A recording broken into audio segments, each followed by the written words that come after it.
નમસ્કાર બધાને. બધાએ માહિતી આપી પ્રાકૃતિક ખેતીની. આમાંથી કેટલાક કરે રિયલમાં પ્રાકૃતિક ખેતી કરતા હોય એવા કોઈ નહીં કરતા. તો કાકા કરી એમના ક્યાંક જોવા જો તો તમને આઈડિયા વધારે આવશે કઈ રીતે શરૂઆત કરવી. બીજું કે તમને જે ટેમ્પલેટ અત્યારે આપો એ નોખી ના દેતા ઘેર જઈ, એવું વધજો તમે ઘેર જઈ. એકવાર વાંચશો એમાં બધું જ કહી દીધું. અમે જ્યાં બોલીને જાઓ તમે ભૂલી જવાના, પણ એમાં લખેલું હોય એ નહીં ભૂલો. તમે એ રાખજો ભાઈ સૌંદર્ય. એટલે પ્રાકૃતિક ખેતીની કેમ જરૂરત પડી આપણને બધાને ખબર એ વસ્તુની કે કેમ જરૂર પડી આ કરવાની, શરૂઆત કરવી પડી કેમ. કારણ કે અત્યારે જોઈએ કે જમીનો બગડવા માંડી, વાતાવરણ બગડવા માંડ્યું, એના લીધે આપણું સ્વાસ્થ્ય બગડવા માંડ્યું. તમે આજુબાજુ જોતા છો કે કેન્સરના કેસો વધતા જ છે. સૌથી વધારેમાં વધારે કેન્સર તમારે આજુબાજુ કોઈક તો હશે જ કે જે કેન્સરના કેસો હોય જ. એ કેમ વધવા માંડે આપણને ખબર જ છે કે કેમ વધ્યું. તો એના માટે આપણે કોઈક તો એવો ઉપાય લાવવો પડશે. કોઈક ઓપ્શન રાસાયણિક ખેતીની જગ્યાએ કોઈક એવો ઓપ્શન લાવવો પડશે કે જે આપણે પ્રાકૃતિક ખેતી કરીએ તો એમાંથી આપણે સરભર કરી શકીશું અને આપણું સ્વાસ્થ્ય સારું કરી શકીશું એમ. કારણ કે અત્યારે જોઈએ કે આપણે પહેલાં આપણે જે પંજાબની વાતો કરતા ભાઈ કે પંજાબમાં વધારે નોખે ખાતરો ને રાસાયણિક ખાતરો, રાસાયણિક દવાઓ વધારે વાપર્યો એના લીધે તેઓ કેન્સર થતો. પણ એવું ને એવું હવે આપણે અહીંયા થવા માંડ્યું. પહેલાં કેન્સરની હોસ્પિટલો અમદાવાદ જવું પડતું હતું, અત્યારે પાલનપુર આવી જઈએ, પાટણમાં આવી જઈએ, ડીસામાં આવી જઈએ.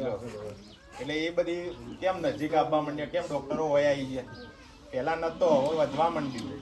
એનું કારણ એ કે આપણે યુરિયા ડીએપીનો આડેધડ ઉપયોગ કરીએ છીએ, રાસાયણિક દવાઓનો આડેધડ ઉપયોગ કરીએ છીએ. કોઈ એવું બન્યું કોઈને કંઈ ઓછું કર્યું હોય યુરિયા ડીએપી આ બધું થયું એના પછી એમ થયું લાવો ના આપણે 2 કટ્ટો લાવતા હોય 1 લાવીએ.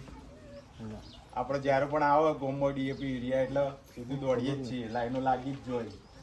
તો એ આપણે ઓછું કરવું પડશે અને એના ઓપ્શનમાં આપણે કોઈક નવું વિચારવું પડશે. અને એ આપણે પ્રાકૃતિક ખેતી એ કરશું તો થાય. આજે હમણાં અત્યારે જે ડેમો બતાવ્યો કાકાએ આપણે કે ભાઈ આ રીતે બનાવવાનું, એમાં કોઈ મોટી વસ્તુ હોય આપણે ઘેર બનાવી શકીએ. જાતે જ જીવામૃત આપણે ઘેર બનાવી શકીએ. કોઈ વસ્તુ બહારથી લાવવાની નહીં. દેશી ગાય તો બધાને આવી હશે જ મોસ્ટલી. કેટલા રાખ્યો દેશી ગાય? એટલે મોસ્ટલી બધાને આવી સજ. જે ના હોય એ લાવી શકો, ઘેર લાવી દેવાની એક દેશી ગાય. બધાને આપણને ખબર કે દેશી ગાયનો આપણો કેટલો ફાયદો, પણ તોય આપણે રાખતા નહીં. એવું વૈજ્ઞાનિક રીતે સાબિત થયેલું હોય કે ભાઈ દેશી ગાય હોય તો જે સોણ હોય 1 ગ્રામ સોણમાં 300 કરોડ સૂક્ષ્મ જીવાણુ હોય. અને આપણે જે વાત કરીએ સૂક્ષ્મ જીવાણુની જ વાત થઈ હોય કે ભાઈ જે બેક્ટેરિયા, જે સૂક્ષ્મ જીવાણુ કહીએ એ બેક્ટેરિયા જે આપણા જમીનમાં પડશે રહ્યા, તો એ બેક્ટેરિયા જે આપણા જમીનમાં સજ જે સુસુપ્ત થઈ ગયા. શેના કારણે થઈ ગયા? કે યુરિયા ડીએપી રાસાયણિક વસ્તુઓ જે આપણે રાસાયણિક દવાઓ નોખી એના લીધે બેક્ટેરિયા સુસુપ્ત થઈ ગયા. એ કોમ નહીં કરતા, જમીનો ધીમે ધીમે ફળદ્રુપતા ઘટતી જાય. એનું કારણ એ કે બેક્ટેરિયા કોમ નહીં કરતા, બેક્ટેરિયા સક્રિય કરવાના હોય આપણે. અને આપણે દેશી ગાયના સોણ ગૌમૂત્રથી જ કરી શકવાના. તો એ કરવું પડશે આપણે ચાલુ, તો જ એ સક્રિય થાય, તો જ આપણી જમીનો ફળદ્રુપ થાય. જમીનોમાં આપણે કેટલા જણોએ લેબ ટેસ્ટ કરાયો, લેબોરેટરી ટેસ્ટ કે આપણી જમીન કેવી હોય કોઈને કરાયો આપણે? એ કરાવશો તો તમને આઈડિયા આવશે કે આપણે જમીન કેવી થઈ જઈએ. કારણ કે અત્યારે એવું થયું કે એવું કહેવાય કે ઉત્તર ગુજરાતમાં આપણે જે સેન્દ્રિય કાર્બન કે જે ઓર્ગેનિક કાર્બન કહીએ એ ઓછો થઈ ગયો. અને જેટલો ઓર્ગેનિક કાર્બન ઓછો થાય એટલી જમીનની ફળદ્રુપતા ઘટતી જાય. 2 થી 2.5% જેવો હોવો જોઈએ, પણ આપણો 0.5% ઓછો થઈ ગયો. અને જ્યારે એ 0% થઈ જાય એટલે ફળદ્રુપતા જતી રહે. આગળના વર્ષોમાં એવું કે વૈજ્ઞાનિકો એવું કે હવે ધીમે ધીમે ઓછો થતો જ જાય. જો આવીને આવી આપણે ચાલુ રાખશું યુરિયા ડીએપી નોખવાનું તો ઘટવાનો જ છે એ વસ્તુ, એ વધવાનો નહીં.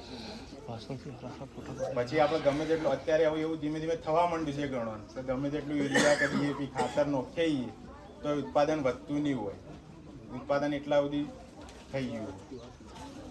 તો એ વસ્તુ આપણે કરવી છે, ઉત્પાદન ફરીથી વધારવું છે તો આપણે આ જ અપનાવવું પડશે. ઓના સિવાય બીજો કોઈ ઉપાય નહીં કે ભાઈ પ્રાકૃતિક ખેતી જ કરવી પડશે. હાલ તમને એમ લાગશે કે આ બધું કોણ કરે, પણ ધીમે ધીમે કરવું જ પડશે. એના વગર ચાલવાનું નહીં. હાલ અમે આટલા સુધી આવ્યા, તમારા ગોમમાં આવ્યા હો, પછી તમે અમને ઓછતા આવશો, એવું થાય ધીમે ધીમે. કારણ કે યુરિયા ડીએપી નો એક સમય હતો કે આપણે એમ તમને એમ થતું છે કે પહેલા યુરિયા ડીપી વાપરવાનું અમે જ કહેવા આવતા હતા, કે જે સરકારી કર્મચારીઓ હશે એ જ કહેવા આવતા હતા પહેલા, અને હવે ના પાડવા આવે. પણ એ ટાઈમે વાતાવરણ અલગ હતું કે જ્યારે આપણો દેશ આઝાદ થયો એ ટાઈમે આપણે નથી ખાવાની, ઘઉં નતા, આપણે બહારથી લાવવા પડતા હતા, આપણે બહારથી ઇમ્પોર્ટ કરતા હતા, ટાણું હોય બધું આપણે પૂરું થતું. પણ હવે એ સમય જતો રહ્યો, અને એમાં શું થયું કે એ ટાઈમે આપણે 16 કિલો પ્રતિ હેક્ટર એટલું વાપરતા હતા યુરિયા ડીએપી. હાલ 137 કિલો પ્રતિ હેક્ટરે આપણે વાપરતા થઈ ગયા, એટલે કેટલા ઘણું વધારી દીધું આપણે. 65,000 ટન જેટલું જોતું હતું દેશમાં એ ટાઈમે, અને હવે એવો આંકડો કહે કે 3.5 કરોડ ટન જેટલું યુરિયા આપણે જોશે 2026માં. એટલે એ વધતું જ જાય, એ ઓછું નહીં થતું.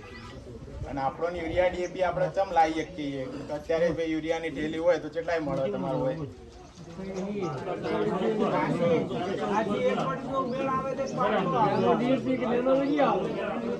અને ડીએપી કેટલાય મળે?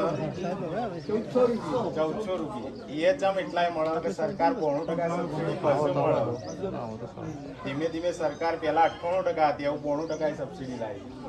સબસિડી ધીમે ધીમે ઓછી કરશે, ભાવ વધવાના હોય. એટલે એ વચ્ચે તો આપણો ઓપ્શનમાં કોઈ તૈયાર તો રાખવું જ પડશે, એના આગળ છૂટકો જ નહીં. કારણ કે જ્યારે 92% સબસિડી બંધ થાય એ 400 વાળું 2500 થઈ જાય, 2025 જતું રહે. અને ડીએપી તો આપણે લાવી જ નહીં શકીએ. ખેતી મોંઘી ના કરો, અને આપણે સસ્તી ખેતીમાં આપણે જેમ કાકાએ કીધું કે આવક ડબલ કરવી છે, તો એનાથી થવાની નહીં. કોઈક નવો ઓપ્શન આપણો અપનાવવો જ પડશે એમ. તો એના માટે આપણે પ્રાકૃતિક ખેતી કરવાની છે, અને એમાં કોઈ નવું કરવાનું નહીં. અત્યારે જોઈએ એમ આપણે ખાલી બનાવવાનું હોય, અને એ આપણે જમીનમાં આપવાનું, અને બસ આ રીતે આપણે જે પ્રાકૃતિક ખેતીના 5 આયામો નક્કી કર્યા સરકારે, કે ભાઈ જીવામૃત બનાવો, તમે બીજામૃત બનાવો, ઘન જીવામૃત બનાવો, પછી વાપસા કન્ડિશન ઊભી કરો, તમે આચ્છાદન કરી દો, પછી જમીન હોય તો ભાઈ મિશ્ર ખેતી પદ્ધતિ અપનાવો. એક ખેતી એક જ પાક વાવો, એની જગ્યાએ 2-3 પાક ભેગા વાવો. જેમ કે ઘઉં વાવ્યા તો એના અંદર ચણા વાવો, તો 2 રીતે ફાયદા થાય કે ભાઈ ઘઉંના અંદર ચણા નાખશો તમે તો ચણા રહે, ઘઉંનો ફાયદો જ કરવાના. તો આપણે બહારથી જે યુરિયા આપવું પડે જે નાઇટ્રોજન માટે, એ ઓટોમેટિક ચણા બધી મળી રહે. એ રીતે આપણે અપનાવવું પડશે, થોડું અલગ વિચારવું પડશે. આપણે પહેલાંથી જે કરતા એમને એમ કરે જાઓ તો જમીનો બધી પૂરી થઈ જાય. અળસિયો અત્યારે કેટલાના ખેતરમાં દેખો હોય? જો યુરિયા ડીપી નોખતા હોય તો અળસિયું દેખાતું હોય કોઈ ખરા? હા, એટલે હજી જેને જોયો એ આગળની પેઢી અળસિયો ઓળખ જ નહીં, તો એવું થઈ જાય. હા, એટલે અળસિયો એ આપણા જમીનમાં નેચ જ છે, પણ એ સુસુપ થઈ ગયું. જેમ આપણે સૂક્ષ્મ જીવાણુ બધા સુસુપ થઈ ગયા, એ અળસિયો નેચ જ જતો રહ્યો. એટલે આપણે જયારે જીવામૃત કે ઘન જીવામૃત નોખશું એટલે અળસિયો બહાર આવશે. ઓપડજો આપણે થોડી વાર ઓપડજો, પછી આપણે વધારે નહીં બોલું. એ અળસિયો જે જમીનમાં હોય એ બહાર આવશે. એટલે બહાર આવશે એટલે શું થાય કે એનો ખોરાક મળશે. એટલે આપણે જે વર્મી કમ્પોસ્ટ જે બહારથી લાવીને નોખીએ એ નોખવું નહીં પડે. ઓટોમેટિક આપણને એ આપણું ખાતર જ ઊભું કરશે. જમીનો પોચી થાય, અને જે વરસાદનો જે પાણી એ અંદર ઉતરશે, જમીનો કડક નહીં રહી જાય, જમીનની ફળદ્રુપતા ધીમે ધીમે વધવા માંડશે. એ રીતે આપણે કરશું તો આપણે જમીનો સારી જ થવાની, અને એનો ખોરાક આપણે ખાલી આલવો પડશે. અને કોઈ બહારથી લેવા જવાનું નહીં, એક ગાય રાખવાની અને આપણે આ રીતે અપનાવવાનું, બાકી કોઈ મોટી વસ્તુ કરવાની નહીં. તો આ રીતે આપણે પ્રાકૃતિક ખેતી કરી શકીએ. એવું હોય તો જેમ કીધું કાકા કે ભાઈ આપણે શાકભાજી ડેરી જઈએ તો ડેરીથી શાકભાજી લેતા આવીએ, દુકાનથી શાકભાજી લાવીએ, તો આપણા ઘર માટે શાકભાજી તો કરી શકીએ ને. એક ક્યારો રાખવાનો, એક પોશીમાં શાકભાજી આપણે ઘર માટે કરવાનું. ઘઉં વાયા હોય તો આપણે બીજા આડો વાલ દઈએ, પણ આપણા ઘેર ખાવા માટે ઘઉંમાં તમે એક ક્યારામાં ચાલુ કરો. કોઈના તો જીવામૃતથી શરૂઆત કરો. આજ બનાવ્યો લાઈવ, આપણે તે જોઈને જ જાઓ તો ઘેર જઈને આપણે ટ્રાય કરીએ. 200 લીટરમાં ના બનાવો તો 100 લીટરમાં માપનું બનાવીને ટ્રાય કરો. એ રીતે આપણે શરૂઆત કરશું તો જ આપણે આગળ વધશું. અને તમે કરશો તો તમને એમાંથી નવો નવો આઈડિયા આવશે. તમે ખુદ અમને કહી શકશો કે આવું કરવા જેવું. કારણ કે એક્સપેરિમેન્ટ તમારે જ કરવું પડશે. ખેડૂત જ સૌથી મોટો વૈજ્ઞાનિક છે. રિયલમાં તો એવું જ છે, એ કહે તો અમને ખબર પડવાની. તો એ રીતે આપણે કરીએ છીએ. કેટલા કરશે એમ રિયલમાં જઈને કે ભાઈ આપણે હવે એક ક્યારામાં તો કરવું જ છે ના હાથ ઊંચો કરો તો ખબર પડે